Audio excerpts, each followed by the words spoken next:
Good evening, everybody, and welcome in once again as we present this week's edition of the Milford Informer. As always, I am your host, Tim Caouette.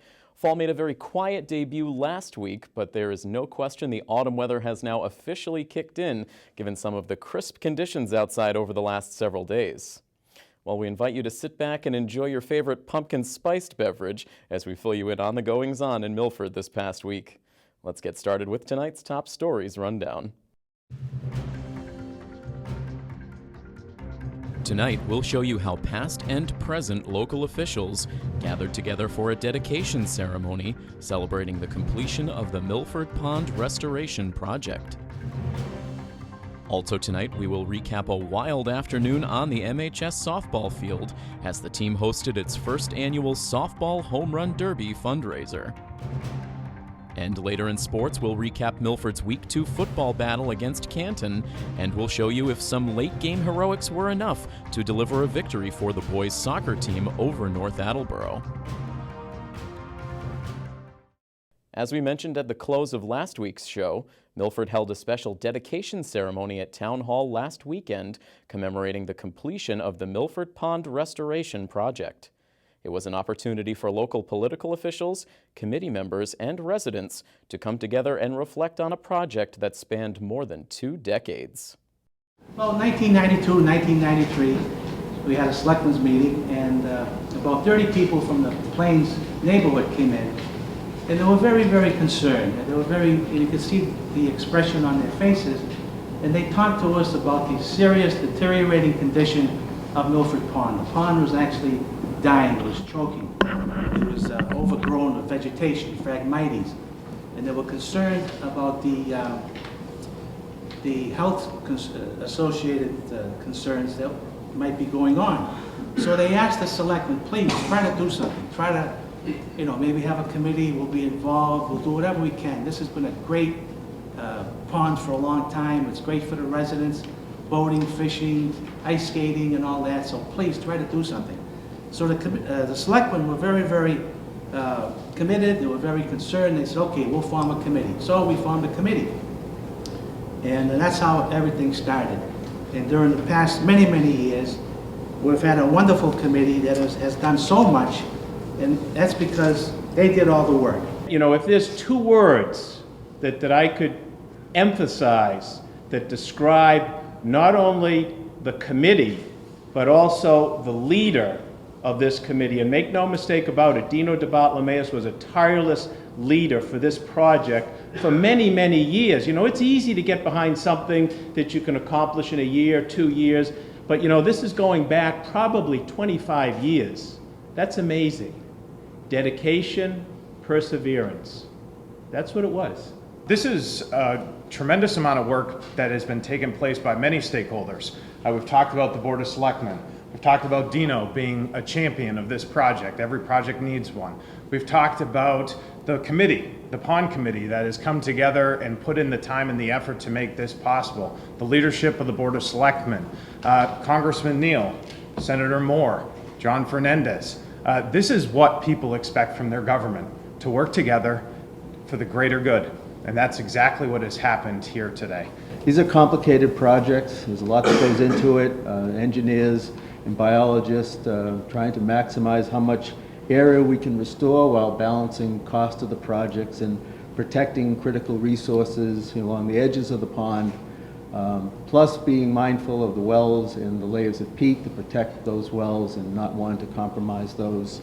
And like most dredging projects, it's not the dredging that's the challenge, it's the disposal. Disposal can get very expensive. We looked at a lot of different ways to do that, and ultimately the team came up with an idea of restoring wetlands in the back of the pond, which had the dual benefit of saving a tremendous amount of money and also restoring quite a bit of wetland area there. Dino was, I would say, relentless in his support for this effort. It was an easy project to get behind. We want to thank certainly Army Corps of Engineers and the variety of agencies that had to come together to make this happen. It's, as Brian mentioned in our last meeting, or in a meeting a couple of weeks ago, that not only does this bring back a waterway. But there's a tremendous impact that it has environmentally. So we want to thank the members that have participated to help with the phosphorus impact that it's going to have in our well system, because we do have wells in that area. And I want to thank the people, the Bonnie Reese and the others that have participated, town engineer. But thank you very much, and once again, thank you, Dino, for your perseverance through some 20 years of hard work to make this happen. I'm gripped with nostalgia this morning to come out and see all of you. It's, as Brian correctly noted, it is just about 25 years when the inspiration for Milford Pond, Dino, approached me. And everything that he's outlined, with the exception of the cookie story, is pretty accurate. Because there really was an empty box when we got there. And I call that to your attention because of the fondness I had for the town of Milford. And with congressional reapportionment, just before I came to Milford, I represented northern Worcester County, Pittsburgh, Gardner, Leominster, and many of those communities. And then the Blackstone Valley was added in '92. And Milford and the Blackstone Valley. And this was the request that the Board of Selectmen came up with, and the board was terrific. They couldn't have been any better, and I'm so happy to hear you recount the names today, because for many of us, I think it's fair to ascribe this morning, this is it'll never happen moment. Right? I mean, it'll never happen. Because that's generally, I think, the way people come to think of the opportunity for these sorts of achievements. This is a big project. I look at all of you with the committee today. You know, it's reminding all of us of the following. That we turn on national news and we think Washington somehow is the focus of our lives. Or we pick up the Globe or the Herald and we think, oh, it must be Boston. The truth is that the great things that play out every single day in America play out right here in settings like this with people just like you. Families, friends, churches, synagogues, schools. We build community. You've got a really nice story to tell here in Milford. And you're well represented, Dick Moore and John Fernandez and Marie and all. And you know, Brian, when I walked in, and Bill and the Board of Selectmen, just the finest people. But my inspiration was drawn right here from this guy, Dino. Thanks.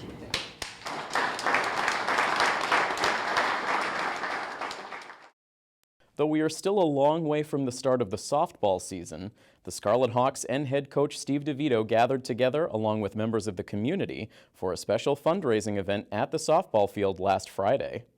It was the first ever softball Homerun Derby, which invited teams of 2 to see how many balls they could send over the fence in 10 swings. It turned out to be a fun and lighthearted competition that saw current softball and baseball players, high school coaches, parents, and yes, even Milford TV Executive Director Rob O'Keefe and myself all to step to the plate in order to raise money for the Lady Hawks softball program. Here are some of the highlights from the event.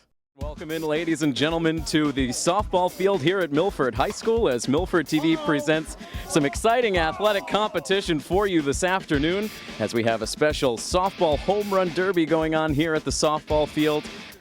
All in good fun, all to raise money for the team. So we've got Aiden Wild now stepping up to the plate. Overrated. Getting an early scouting report from Alex Masick. Aiden Wild overrated in this competition? We will find out. Wow. There you go. Good for you. So I think for this round we should put all the girls behind the fence. This is why I told you to put the... Hey, that's why that goes behind the fence. Aiden, it seemed like you had a bit of a tough audience back here with your buddy Alex Masick. Was that tough for you to perform under those conditions? To be honest, I didn't even hear him. I was just focused, just swing a little bit too hard in the beginning. How many did you end up with? 4. Which hopefully we'll get us to the next round because I'm going to bring it next round. Now, how do you feel about being teamed up with Coach Alex Dion? After that swing, not too good, but overall I'm pretty confident. All right, we'll see what happens. No home runs yet from Coach Dion. Plenty of time left.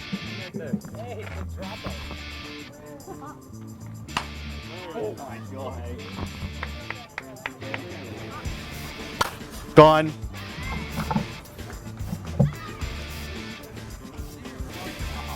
And we put up 8, beat them by 1. Just, save the swings for later. I don't need to use all 10 of them right now. I think we're going to be in this thing for a while today. It's sounding like from the two of you that you guys feel like you're the team to beat. Is that how it is? I mean, we got the best hitter in the Hockomock on the team, and I used to know how to hit a little bit, so hopefully I still have enough good swings left in me. All right, one of the most anticipated batters of this home run derby coming to the plate now, and Alex Masick. Are you going to get on the plate, or you're outside the box? This is why he pitches in the summer. Alex Masick, who, as we talked about before the Derby, batted 1,000 in this past Legion season. We won't talk about how many at-bats that was. It was one glorious at-bat. Oh, this one has the distance to left field, and that is gone. 2 long balls now for Masick. Tell me about the round, Alex. It was a struggle. Not gonna lie. I thought it was gonna be a good round after the first one. I hit it right center, went oppo. Hands were good, and then it just went downhill. I don't know what to say. Now you got the bad news right there mid at bat that Coach Pellegrini says you're only going to be a pitcher this upcoming season. Did that mess with your confidence at all? Yeah, it was a disappointment. Brought my confidence level way down. I don't know what he was thinking. We're a team. We're supposed to bring it up, not down. So I was really confused of what his tactic was there. I didn't know what to do. And now he did that. Oh my God. What's your assessment for how many you think your coach is going to get here? I gotta say he's gonna get 2. We're gonna go into tiebreaker. That's just a gut feeling I have. I don't know what to say. He's just there you go. Does it have enough? No, not quite. Thank you. There it is. That's going to be over the scoreboard. One more secures them a trip to the next round, and there it is.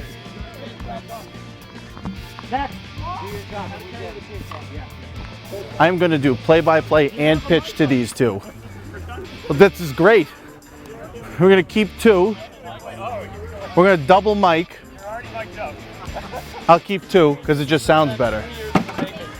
Yep, this is just, I think you just put that perfectly. Revenge, more than 3 years in the making. This is great. Here we go, pitch number 1. Yep. Give him a home run. He hit the grass in the air. That ball's in the gap. All right, I'm going to give this back to you. Short-lived amount of time holding the mic. Coach, any critiques, any advice for me for another day? I'll give you a number to a private lesson guy. We'll work with that. Coach Dion, we got another lesson for you. All right, after that bit of misery is over. All right, I'm not the only one. Oh. And we won't be shut out. Rob saves the day. All right, here we are in the championship round. Holy God. And Aiden Wild taking aim at his Legion baseball coach. I need a new pair of shorts after that. Oh my God.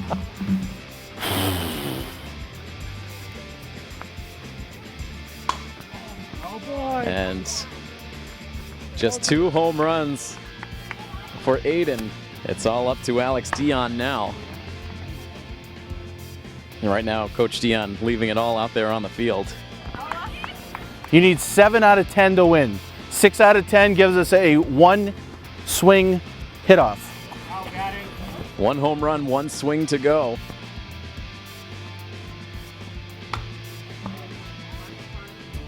And that's it.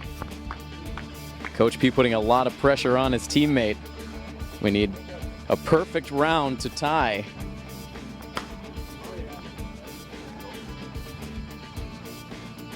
And that one launched out of here. So 3 home runs, 1 swing left. We need the scoreboard to pull off a dramatic comeback. Here it comes. And instead popped up.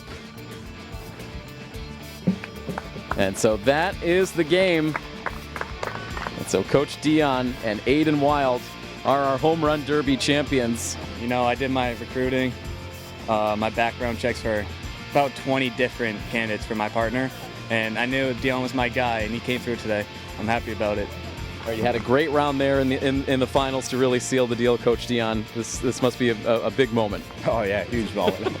No, but honestly, it was fun, and it's nice to come out here with Aiden and raise some money for the softball team. Coach DeVito does a great job, and he's a good friend. So it was a good day. It was a fun time.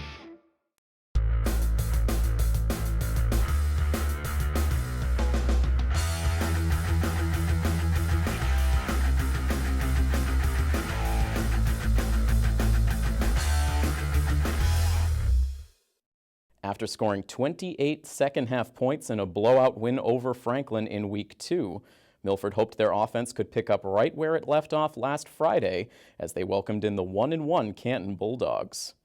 Could Blake Hill and the Hawks running game lead the team over their first division opponent of the season? Let's check out the highlights. Milford's final matchup of their 3-week season opening homestand brought their first divisional opponent to town. The Canton Bulldogs eked out a 6-0 victory in their first game of the year, but managed to score just a total of 18 points through their first 2 games, the lowest mark in the Hockomock League. Both offenses looked out of sync through the opening minutes of the first quarter. After taking a couple of offensive penalties on the opening drive, Canton was forced into a 3-and-out, and the ensuing punt allowed Milford to start their first offensive series inside Bulldogs territory. But despite that good field position, the Hawks would also fail to collect a first down, and the game would stay scoreless early. On their next possession, Milford would face a 3rd and long, and Matt Curran would test out the passing game for the first time. Curran would look to connect with Ryan O'Toole in the flat, but Canton's Tony Harris would read the play all the way, making the easy interception and going in untouched for the pick 6. The Bulldogs would tack on the extra point to give themselves an early 7-0 lead. On Milford's ensuing possession, Blake Hill would look to generate a big play to help wake up his offense. Just over 2.5 minutes to play in the first quarter. Hill is able to slice his way up the middle. He has an open field in front of him, and he gets his way in front of the defense, and he is going to take this the length of the field in for the touchdown. From his own 30-yard line, Blake Hill is able to take it 70 yards for the touchdown, so Milford is able to immediately answer back on the back of the senior Blake Hill. And they are an extra point away from tying this game up. Just 45 seconds after Canton was able to take the lead, Hill answers right back for Milford, and a Sean Lehane extra point would tie things up at 7. In the final play of the first quarter, it was Ryan O'Toole who would electrify the Milford crowd, breaking through for a gain of 46 yards, so heading into the second, it would be 1st and 10 from the Canton 30. The drive would ultimately end in disappointing fashion for the Hawks, as they would turn the ball over on downs for the second time in the half.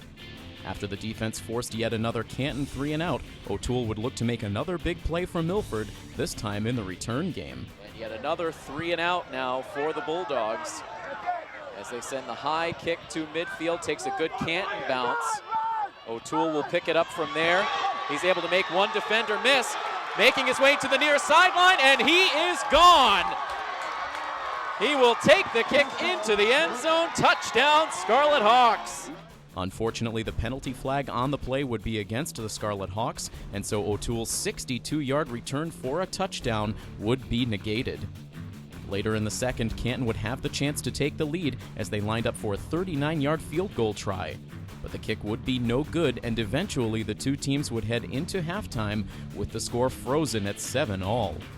It would still be tied at 7 with under 5 minutes to play in the third, when the defense would jar the ball loose on this Canton running play, and David Abatanozzi would recover the fumble, providing a big energy boost for the Scarlet Hawks on the sidelines. After nearly fumbling the ball right back to the Bulldogs, Milford would go to their passing game, where Curran would hit Jack Capoletti on back-to-back plays, one on the far side and one on the near, giving Milford a first down inside the Canton 15. It would be nothing but big play after big play from there for the Scarlet Hawks. That sets up shop for the Scarlet Hawks from the 14, and they pick up the tempo as Hill slices up the middle, stumbles, and he is in for the touchdown. A 14-yard touchdown run for Blake Hill. And Milford is going to jump on top.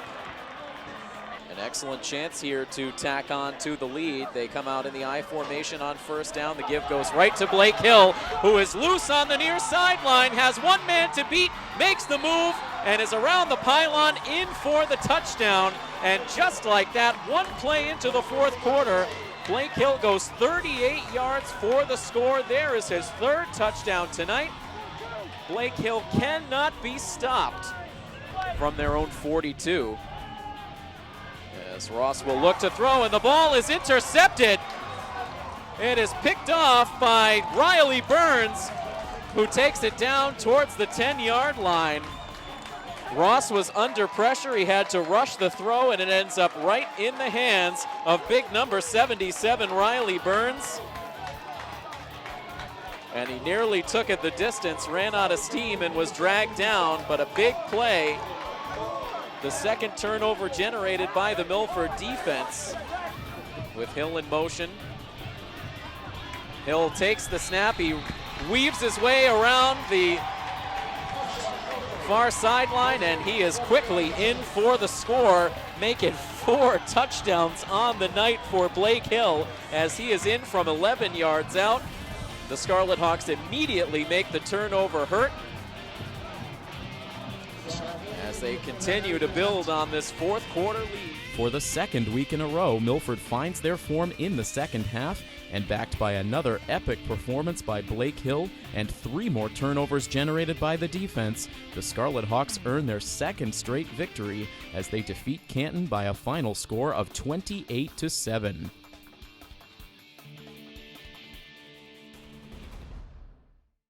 Meanwhile, we had a chance to catch up with the Scarlet Hawks boys soccer team this week.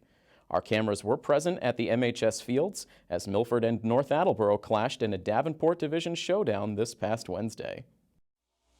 And we welcome you right back inside Milford High School as we are just getting underway now with first half action between Milford and North Attleboro in this boys soccer clash here on the Milford soccer field. They've allowed a total of 14 as Milford breaks it out again, trying to feed Oliveira. And North Attleboro's goalkeeper coming far out to make the stop. A kick in, a low line drive. Milford's able to get to it first, deflecting it wide of the net. Now back in and scooped up by the keeper, right back out into the action. But there is Pinacos again for North, and he sends it out of play. Last season finishing in last place in the Kelly Rex with an overall record of 1-14-3, 1-12-3 within league play. Here's Sampaio with a wide open field. Gets in front of the defense and a nice save. Oliveira now and Sampaio go back to back. Sampaio, can he get the shot away? He does, and the save is made. A dominant first half for the Scarlet Hawks in every way except for the scoreboard. Several opportunities, several good looks on net, could not bury any of them. Now here's Sampaio. He has just John Brennan in front of him, and he gets tripped up. Pedro Sampaio will be awarded the penalty kick. A chance to break this scoreless game with a little over 13 minutes to play. Sampaio ready. Sean Waters ready. Here is the kick, and it's in for the score. So the contact by Brennan leads to the penalty shot by Pedro Sampaio, and with 13 minutes and 12 seconds to go in this match, we finally see our first goal in toward net. But North able to clear it away. Now here's Sampaio again. Back into the play, winding his way towards the middle, looking for a passing partner. Instead, sends the shot away and buries it. The second goal of the game for Sampaio, and that should ice the win for the Scarlet Hawks. Pedro Sampaio just absolutely relentless on that play. Weaved his way right back towards the middle of the field, and amongst a host of North Attleboro defenders was able to get the shot away, just getting it past Sean Waters in net for North Attleboro. So now 2 goals for Sampaio.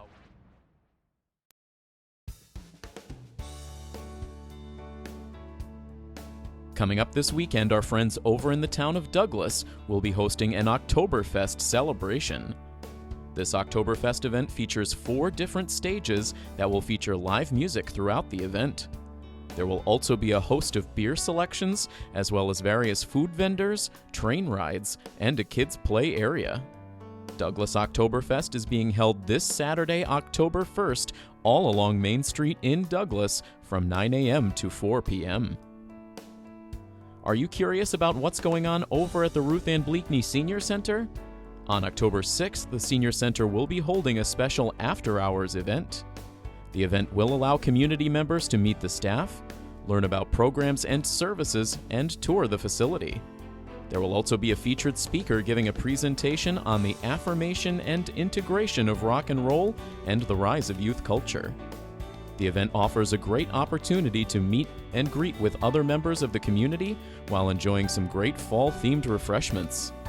The after-hours meet and greet will take place on Thursday, October 6th, over at the Senior Center beginning at 6:30 p.m. And coming up next weekend, our friends over at Blackstone Valley Technical High School are teaming up with Daniels Farmstead in Blackstone to host a Civil War reenactment. This 2-day event will focus on the Battle of Shiloh, which was fought on April 6th and 7th in 1862. The reenactment will also allow visitors to experience firsthand one of the most turbulent times in American history. The Civil War reenactment kicks off at 9 a.m. on Saturday, October 8th, with events throughout the entire weekend. All events take place at Daniels Farmstead, which is located at 286 Mendon Street in Blackstone. For more information, log on to www.danielsfarmstead.org. Before we close out this week's show, I want to take the time to acknowledge one of our Milford TV staff members, Matt Winsky, who will be moving on to pursue some exciting new opportunities. Matt has been a part of the Milford TV team for the last year and a half and has been helping produce exceptional on-air content and has also provided a great deal of assistance to our members. We want to thank Matt for all of his hard work and wish him the best of luck in the future. That's all the time we have for this edition of The Informer. We thank you once again for tuning in, and from all of us here at Milford TV, this is Tim Caouette saying have a great week. So long, everybody.